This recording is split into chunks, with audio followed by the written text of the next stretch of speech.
1 month to go. I'm not sure that I've ever been more excited for a political event than I am for the recall election, the gubernatorial recall election in the state of California. People of California, get rid of Gavin Newsom. You can do this. In fact, you should do this. You can do it, and you should do it for Jay Hay, who resides in the Communist Republic of California. Do this. Cast your vote for Jay Hay. Save him from Gavin Newsom. I, for one, I'll be perfectly honest here. This is full disclosure. I was surprised when there were 2.1 million signatures collected to instigate this recall. There needed to be 1.5 million signatures in order to get this on the ballot, in order to set a special election for the recall of Gavin Newsom. And not only did the people of California hit that mark, not only did they collect 1.5 million signatures, they collected 2.1 million signatures. And I mean, one of the happiest days of my life. So let's make September 14th even happier. Let's get rid of Gavin Newsom once and for all. As you all know, I speak of it often. I lived in California for, I think, 7-8 years. I love California. It's paradise. And the politicians are ruining it. None more so than Gavin Newsom. So in the year prior to my departure from California, which wasn't for political reasons, by the way, but I'll get into that in a moment. The year prior to my departure from California, Gavin Newsom acted like a tyrant. I called him the Tyrant King Gavin after the Tyrant King George from the Revolutionary War era, of course, the British monarch that oppressed the United States or oppressed the US colonies, the American colonies, because he was acting just like a tyrant. Think about the COVID lockdowns in the state of California. 19,000 of your businesses were permanently closed down because Gavin Newsom declared some of you essential and some of you non-essential. Those who were just arbitrarily labeled as non-essential were forced to close your business. And of course, because business is business and you need customers and you need profit, you need your doors open to survive, you were forced to close permanently. You lost your livelihood. You lost your family business. You lost everything. And meanwhile, in case you thought you could rely on your faith to get you through such hard time, Gavin Newsom shut down your churches. He limited the number of people who were allowed to worship in their houses of worship, to choose to worship the God of their choice. He shut down our churches. Meanwhile, he said he did this in the name of the virus spreading. Well, that was obviously a lot of BS because Gavin Newsom, meanwhile, allowed Black Lives Matter rioters to congregate in mobs in the streets, in cities across the state of California, and did nothing. You weren't allowed to go and receive the Eucharist, but Black Lives Matter was allowed to worship the Marxist deity that they worship. Mask mandates are still a thing in many cities in California. Gavin Newsom was always one of the worst. He was, by the way, Gavin Newsom was the first governor in the entire country to issue a lockdown. He set the precedent for the lockdowns that swept our country. If you'll remember how outrageous these lockdowns were, in the state of California, there was a paddleboarder by himself in the ocean who was arrested because the beaches were closed. He was arrested in the name of COVID, even though he was by himself in the middle of the ocean. And the actual contact with the police who arrested him was more contact than he had with any other person because he was by himself. So they arrested him so that he wouldn't transmit COVID. And yet the only contact with other humans that he had were the police who arrested him. And don't even get me started on the hypocrisy of Gavin Newsom. The French Laundry, anyone? I actually feel bad for this restaurant because the name of the French Laundry is going to live in infamy. It's going to live in people's minds just as a memory of Gavin Newsom ordering people to stay home and then going out to eat himself, closing down your restaurant, but going out to dine himself, telling you to wear a mask and then not wearing a mask himself. The biggest hypocritical tyrant of them all. And this is, of course, in addition to the eviction moratoriums during COVID that hurt middle-class landlords in the state. Don't even get me started. We have just begun. I'm Liz Wheeler. Welcome to The Liz Wheeler Show.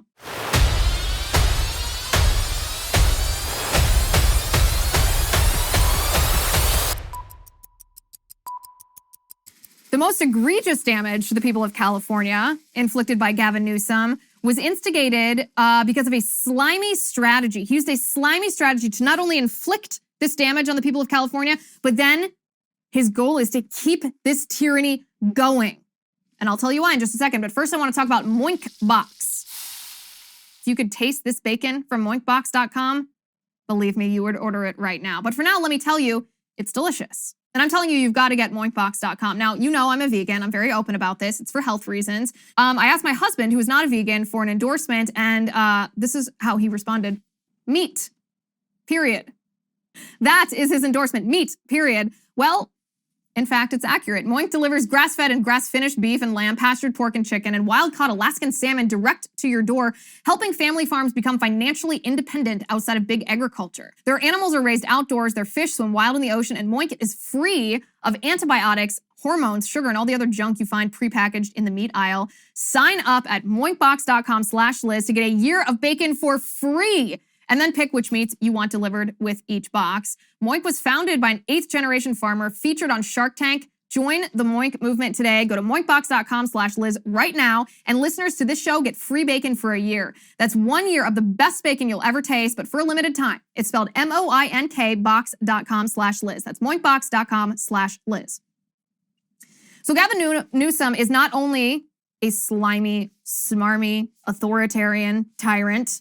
I know that's redundant, but he deserves it. Gavin Newsom not only violated our rights in California during COVID, he has a strategy in place to continue this idea of a compliant citizenry that will allow him to exercise this dictatorship over the people. What do I mean? I'm talking about the education system. While your children were banned from attending school in person, while your children were forced to be masked in contradiction of the science in school, while your children attended school just on Zoom, Gavin Newsom's children attended a private school in person during the pandemic, and Gavin Newsom lied about it.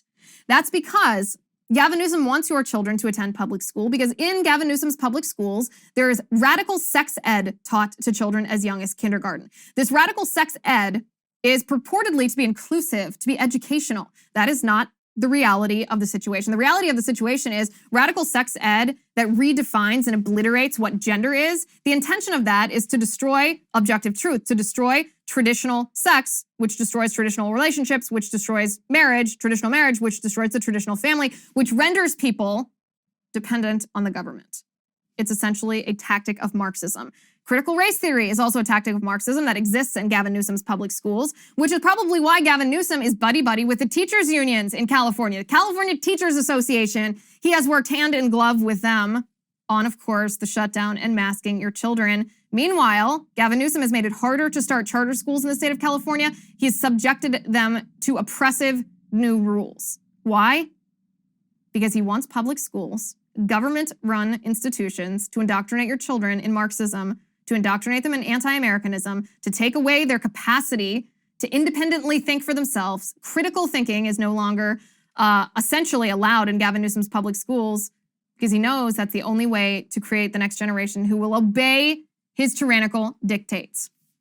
Crime, too, in the state of California. Homicides skyrocketed in 2020 under Gavin Newsom's dictates, his lockdowns. Well, this may make sense because Gavin Newsom limited the police force, their use of force. He limited the times, the situations, the standards for police use of force, which essentially handcuffs police officers. He also shuttered 2 prisons.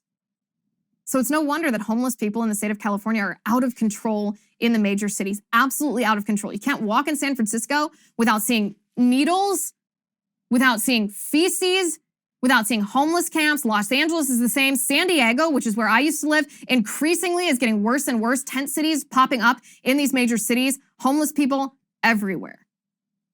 Meanwhile, we've tried these radical leftist economic policies in California and they've failed. It's the highest income tax, the highest gas tax. We've tried redistribution of wealth. We've tried this extreme progressive taxation and it doesn't work. Gavin Newsom presided over a budget that was the largest budget in state history. His spending was out of control. And what did he get? There's still this enormous disparity. And you know my opinion on economic disparity, income disparity, the left calls it. To me, it's not so much of a problem of the space between the lowest income and the highest income. It's where on the income ladder the lowest income are. Is their standard of living, has that been raised? Has that been increased? Is their prosperity increasing? Because if so, then it doesn't matter if there's a large gap between the wealthiest and the least. But in California, as I mentioned, the homeless population is actually growing. The unemployment rate is out of control. even as Gavin Newsom has tried universal basic income, free pre-K, and these other radical leftist policies. Gavin Newsom destroyed gig workers. He made it difficult for companies to categorize their employees as independent contractors, which is what people that work for Uber, people that work for Lyft, freelance writers and journalists, this is how they make their living. And if an organization is forced to categorize them as full-time employees with benefits versus independent contractors, what happens is the freelancers lose work. This is the work of Gavin Newsom. This is the harm he's inflicted on the people of California. And then the climate. We hear headlines every year. We see video of these horrific wildfires sweeping California, destroying homes, destroying livelihoods, destroying businesses, destroying the environment in California. And why? Because Gavin Newsom refuses to engage in responsible forest cleanup in order to prevent these wildfires or at least contain them to areas where there's supposed to be burnouts. Instead, Gavin Newsom has listened to these radical environmentalists who want to ban fracking. Gavin Newsom has declared that the state of California will ban fracking after the year 2024. He has banned gas-powered cars by the year 2035. That's what he's more focused on, not you, but catering to radical environmentalists. Healthcare. The cost of healthcare in the state of California is out of control. And yet Gavin Newsom, instead of doing something to make it more affordable for you and your family, he's using your tax money to give free healthcare to illegal aliens via Medi-Cal. How does that benefit you, the citizen, the voter? How is that fair? It's not. It actually makes the situation worse. In addition to these policies, Gavin Newsom is simply a micromanager. But when you have a micromanager in a position of government who's using their power to micromanage, it just makes you a tyrant. Here are some of the arbitrary bans inflicted on California people by Gavin Newsom. No small shampoo bottles at hotels anymore. Okay, why? No circuses with elephants, lions, or trained animals. And by the way, I understand the abuse that comes or that sometimes is correlated with circuses, so ban the abuse. Don't ban circuses with trained animals. No selling fur products or trapping for fur pelts. These are so arbitrary, so random, so controlling, so authoritarian. And Gavin Newsom has inflicted them on all the people of California. In addition to handcuffing the people of California with their ability to actually hold a government in check or defend themselves. What I'm talking about is the Second Amendment. Gavin Newsom increased gun violence restraining orders. He banned so-called ghost guns. Ghost guns, by the way, are just blacksmithing. Our country has a long history of people creating their own firearms. It's not, ghost guns is a new terminology used for people who engage in blacksmithing. It doesn't make the gun bad. It doesn't make the gun evil. And it certainly doesn't solve the problem. The only people who comply with that are law-abiding citizens. Criminals aren't going to comply with the law because that's what makes them a criminal. It's common sense, but common sense is lost on Gavin Newsom. And so on the border, I mean, let me tell you about the San Diego border. It's a mess. Illegal immigrants flood across the border in Southern California, and Gavin Newsom is silent. He's done nothing. He allows this to happen. At least other states have taken the border crisis into their own hands when the Biden administration has neglected to do anything, when the Biden administration has threatened our safety and security and our sovereignty. Gavin Newsom has done nothing for the people of California.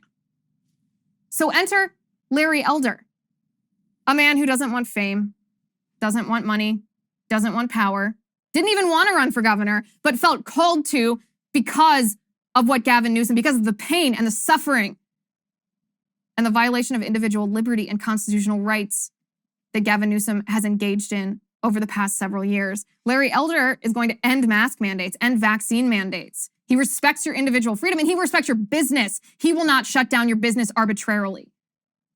Instead of banning fossil fuels because he knows that creates job and energy that keeps us up and running, Larry Elder is going to focus on smarter energy policy. Larry Elder will support police officers. He's going to end the dangerous no cash bail policies of Gavin Newsom. He opposes critical race theory in schools, just like we all do, because it's racism and it's Marxism. He will not cave to teachers' unions.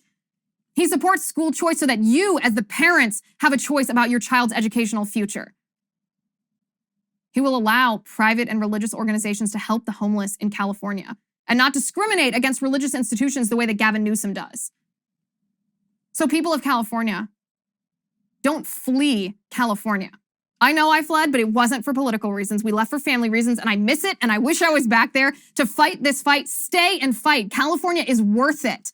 You don't have to be a Republican. You don't have to be a conservative in order to know that Gavin Newsom has done terrible things for the state and that Larry Elder is there to fix it. Stay and fight for California. She is worth it. This is not the only election, by the way, that I'm fired up about. The 2022 elections are going to be crazy. They're going to be fiery, and I will tell you why in just a moment, and why, as Republicans, we should have hope that we will win elections. I'll tell you why in just a second, but first, let's talk about EXPRESSVPN. So we all know how a VPN protects your privacy and your family's security online, right? But I recently learned that you can use a VPN to unlock movies and shows that are available only in other countries. This is what I mean. You just fire up your EXPRESSVPN app, you change your location in the app to the UK or any other country, you refresh your video streaming service, such as Netflix, and that is how it works. That's all there is to it. See, EXPRESSVPN, what it does is it hides your IP address. It lets you control where you want websites to think you're located, even if you're not. So you can choose from almost 100 different countries on EXPRESSVPN. So think of all the Netflix libraries that you can go through. It's not just Netflix. EXPRESSVPN works with any streaming service, Hulu, BBC, iPlayer, YouTube, you name it. There are hundreds of VPNs out there, but EXPRESSVPN is the best because it's ridiculously fast. There's no buffering, no lag. You can stream in HD, no problem. You can watch what you want on the go or on the big screen wherever you are. If you visit my special link right now, expressvpn.com/Liz, I have a special benefit for you. You can get an extra 3 months of EXPRESSVPN for free. So support the show. Watch what you want. Protect yourself at expressvpn.com/Liz. So another race to watch on the other side of the country. We're not talking about California anymore. We are talking about the state of Virginia. The gubernatorial race over there is Terry McAuliffe versus Glenn Youngkin. Terry McAuliffe is the former governor, very, very radical leftist governor of California. He is running again because, I don't know, he wants to inflict radical leftism on Virginians again. So it's very interesting if you look at the polling. I, myself, am a polling skeptic. I don't think that there is a way to control for all the different factors and variables in people's minds before an election. And I think most polling turns out to be inaccurate, whether it was intentionally biased or otherwise. However, like everyone else, I enjoy looking at polls and I like to use them to try to predict what's going to happen, even if it doesn't work out. So let's do that now. So the governor race in Virginia seems like it's essentially a tie right now, according to several polls. There was a poll, a coefficient poll that was shared with The Hill, that showed that 47% of likely voters in Virginia said they would vote for the Democrat McAuliffe, while 45% that they would vote said that they would vote for Glenn Youngkin. 8% said that they were still undecided. So not only is 47 to 45 within the margin of error, 8% of likely voters, meaning people that are probably going to go cast a ballot, have not decided. That's pretty significant. That's one poll. There's another poll, a Trafalgar poll. This is from last month that showed McAuliffe at 46.8 and Glenn Youngkin at 45%. Again, within the margin of error, barely trailing. Now, what gets really interesting here is that in the state of Virginia, the gubernatorial races on the off years, or even not gubernatorial races, just any off-year election that happens in Virginia, oftentimes is a predictor of how people feel about the current administration, how people feel about, in this case, President Joe Biden. And if you ask Virginians, how do you feel about Joe Biden? He has a 47% approval rating among Virginia voters and a 46% disapproval rating, and 8 were unsure. So what does that match? That matches to a T the people likely to vote for McAuliffe versus the people who say they're going to vote for Glenn Youngkin. So very, very interesting. And I mean, I feel strongly about this because McAuliffe is so tied to the Clintons. He's a huge Democratic fundraiser. He's very radically pro-abortion. He's a terrible dude. I do not want him to win. But this plays into what we talked about yesterday when we talked about what is the line of defense that conservatives can engage in against the Biden administration when Biden has the White House, of course, and the Democrats control the House and the Senate. Well, of course, the answer to that is win back the House and the Senate in 2022, and we'll get to that in a second. But states are the key. The governors, the legislatures, the attorneys general. And so when there's a swing state like Virginia, where the gubernatorial race seems as close as it is, we must get behind the Republican. This is one to watch. Now, this is where I think a lot of us worry about the integrity of elections after what happened in 2020. We worry, will the Republican Party ever win another election, or are the Democrats going to engage in electioneering to the point that it makes it not viable for us to win? And this is what I would say. I find this to be very interesting, but the census data, now remember, constitutionally, the census is conducted every 10 years. And after the data from the census is compiled, that is when states across the country redraw their congressional districts based on the population information that was collected in the census. So we're at that point. Last week, the census data was released that will inform these new congressional districts across the country. And there's several interesting things that were inherent to this information. First of all, the number of white people in the United States declined for the first time in our nation's history. Interesting. The population growth overall in our country is at the slowest pace that we have seen since the 1930s. I don't know if those facts are apropos of anything, but they're very, very interesting to watch the trends in our country. So from an election standpoint, Republicans control most state legislatures in the country. There are 30 controlled by Republicans and 18 controlled by Democrats. The other two operate slightly differently. So 30 and 18 are the numbers that are the most important here. So the Republicans have an advantage here in the redistricting process. And the reason for that is because the redistricting happens on a state-by-state basis, a statewide basis. Essentially, the state legislatures in each state are the ones that are primarily responsible for drawing the congressional districts. In some states, they have these so-called independent commissions, these bipartisan or nonpartisan commissions, which I don't support. And the reason I don't support them is because I don't believe that people are nonpartisan. I don't believe in a lack of bias, and I don't believe in commissions that are unaccountable to the voter. So at least state legislatures, if they do something shady, if they engage in overt gerrymandering, if they abuse their power in some way, we can vote them out, right? But with independent commissions, if those positions aren't directly accountable to the voters, then it actually makes it more likely, in my opinion, that they will abuse their power. So I don't support independent commissions. However, some states use them. The rest of the states use the state legislatures to redraw the districts, which brings me back to my original point. Republicans across the country control most of the state legislatures. 30 are controlled by Republicans, only 18 are controlled by Democrats. So that's a significant advantage to Democrats because let's not kid ourselves. Gerrymandering is illegal, yes. Everybody engages in it to a certain extent. It's just whether it's so overt and so blatant that it'll be overturned in the court. But make no mistake, if Republicans control the state legislature, of course they're going to have an advantage in redistricting. Just like if Democrats control a state legislature, they're going to have an advantage in redistricting. If you deny that, you're probably naive, but simply denying the reality of the thing. So again, there are several states that will get additional congressional seats via this census data. Texas is an example. They're going to get 2 additional congressional seats because so many people, I believe, fled California and made it to Texas, and also because of illegal aliens and population growth in that respect that happened in the state of Texas. Florida is also going to gain seats because they drew so many people from around the country during COVID. So an interesting thing to look out for. Going back to the gerrymandering, I want to say one more thing on that I would be remiss if I didn't mention. Districts across a state must have a relatively equal number of people in each district. Otherwise, that makes them vulnerable to legal challenges. And Democrats typically sue when minorities in a state are packed into one district.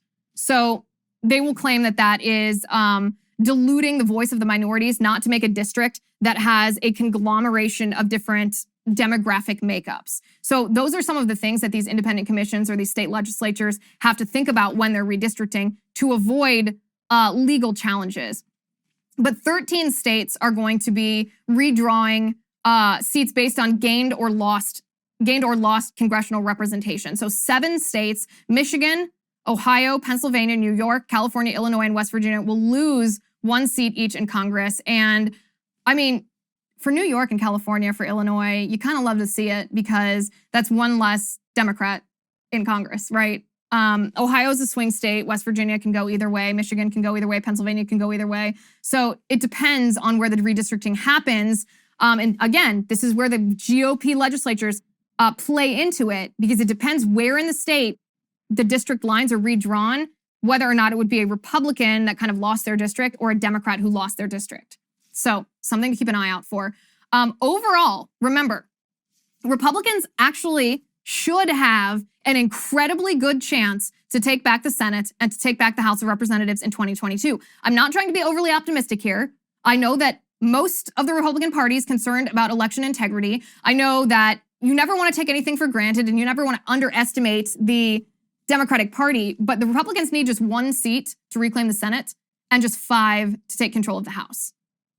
That's not much under any circumstances, but especially because since World War II, the party of the president loses on average 25 House seats in that president's first midterm election. It's pretty astounding, right? So combine that, all of this redistricting with Biden's inflation, Biden's massive spending, Biden's phony infrastructure bill, which is really just socialism and the Green New Deal, Biden's COVID policies, the lockdowns across the country, Biden's disastrous policy in Afghanistan, Biden's support of critical race theory in schools, whether he says it or not, his kowtowing to the teachers union, Biden's border crisis. You combine all of that with the redistricting, and yeah, it looks like Republicans have something to be optimistic about. But that doesn't mean that we shouldn't work hard to do it. Okay, now it is time for what is one of my favorite segments of the show every week, the 5 stories the mainstream media will not report to you, or at least will not report to you accurately. Story number 1 is a real doozy, and it's really sad too, actually. When I saw this story, my initial reaction was, man, that's so many lives. That's so sad. Because in Britain, according to a new report, there are over 1 million new alcoholics thanks to the COVID-19 lockdowns. 1 million people are now addicted to alcohol thanks to the lockdowns. Previously, this number was just 1.5 million, and that's a lot of people in and of itself, don't get me wrong. Previously, it was 1.5 million people in Britain who drank excessively. But when they did a recent survey in June, they found that that had increased by 1 million. It had almost doubled. It is now at 2.5 million Britons who drink excessively, who are addicted to alcohol. And what's worse, the biggest increase in this excessive drinking, which of course is dangerous and bad for your health, was happening people age 65 and older. And really, who can blame old people? Any people, but specifically old people, for being depressed. Especially in the UK, cancer treatment and cancer detection is abysmal now, thanks to delayed medical treatment, canceled surgeries. Their healthcare system is an abomination thanks to COVID. And older people who have more severe and acute health problems are going to be the ones who suffer the most. 1 million new alcoholics. But did the mainstream media report that to you? Barely. And they wouldn't certainly blame the politicians for it. Story number 2, border apprehensions. So this is an interesting topic, I think, because the number of people that we catch coming across our border is not indicative of the number of people who cross our border but make it into the United States without being apprehended. I believe the number, and you can correct me if I'm wrong here, but I believe the number is something like 20% of people are caught crossing the border and the rest are not. That's the best estimation that some people make. So when we have numbers like 200,000, 212,000 apprehended crossing our border in July, think about how many people crossed our border that were not caught. So since Joe Biden took office, 100,000 in February crossed and were caught, 170,000 in March, 178,000 in April, 180,000 in May, 188,000 in June, 212,000 in July. That is over 1 million illegal immigrants who crossed our border who were apprehended. How many crossed and weren't apprehended? And the left tells us, of course, that, these people are being deported under Title 42, Title 42 being a provision that allows the immediate deportation of migrants who come from a country that's infected with some kind of virus like COVID-19. They tell us, well, these people are being immediately deported. In July, let's look at the actual number here. In July, 212,672 migrants were encountered at the southern border. Only 95,788 resulted in Title 42 expulsion. That's not a very good percentage. That's not a good percentage at all. But does the mainstream media report that? No. The mainstream media, CNN in particular, pretends that all of these migrants are turned back because of Title 42. No, not true. Story number 3, a health official. This woman is psychotic, absolutely psychotic. A health official in New South Wales is actually telling fully vaccinated people, and by the way, this would be egregious even if she was talking to anybody, vaccinated or not, but it's a different level of extreme, a different level of insanity to tell vaccinated people not to talk to each other. Not to talk to each other, not to talk to your next door neighbor, not to talk to anybody in the grocery store because of COVID-19. Take a listen to this. We all need to work together. We need to limit our movements. We need to consider whenever we leave our house that anyone with us, anyone we come into contact with could convey the virus. So whilst it is in human nature to engage in conversation with others, to be friendly, unfortunately, this is not the time to do that. So even if you run into your next door neighbour in the shopping centre, in the Coles, whilst you're at Coles or Woolworths or Aldi or any other grocery shop, don't start up a conversation. Now is the time for minimising your interactions with others. Even if you've got a mask, do not think that affords total protection. We want to be absolutely sure that as we go about our daily lives, we do not come into contact with anyone else that would pose a risk. Can you even imagine? I mean, talk about inhumanity. She's dehumanizing people to the point where she's telling them not to greet each other, not to talk to people. Now is not the time to be friendly, even though it's human nature. I don't know how this woman got her job, but it should be taken away from her immediately. This is beyond Orwellian. But did the mainstream media report to you the extreme that public health officials are going to in the name of COVID-19? No, they did not. Story number 4 is extremely gross. It's extremely tragic. It's grotesque. It's disturbing. A photograph of a toddler, a small child, barely older than a baby, standing near a group of men dressed in bondage gear. We're talking kinky sexual outfits. Take a look at this photo first so you know what I'm talking about.